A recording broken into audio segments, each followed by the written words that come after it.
There are four species of triangle, four types of triangle, and I'm going to introduce each of them, starting with the rarest and then ending with the one that comes up most often in maths.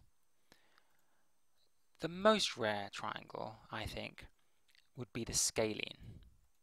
The scalene triangle. Why is it rare? Well, all of its sides are different lengths and all of its angles are different angles. So it really has nothing to go on. Like if you're a mathematician, it's quite hard to deal with a scalene.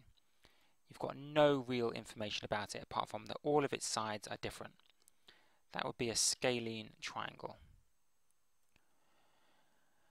The next most rare triangle, but it comes up much more often than a scalene, would be the equilateral triangle.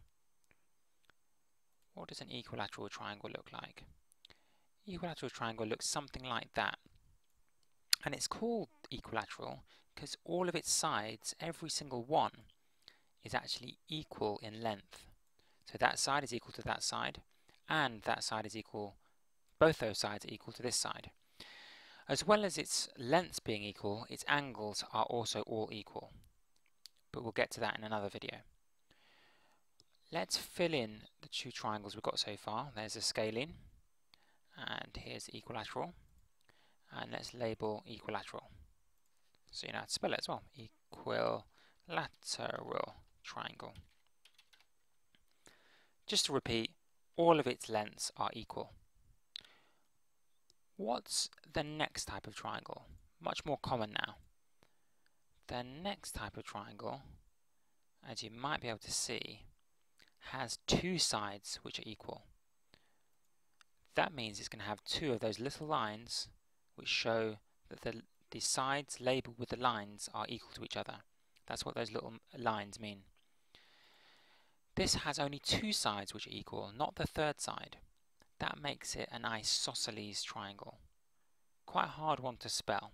Maths isn't really about spelling anyway, but this is how you spell it if you want to know. Isosceles triangle.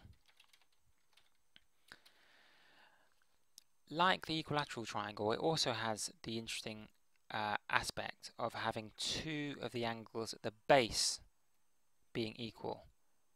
But again, we'll get to that in another video.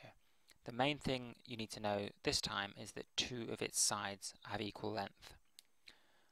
What's the final and therefore most common type of triangle then? The final type would be this guy, the right angle triangle. It has a strange box in the corner.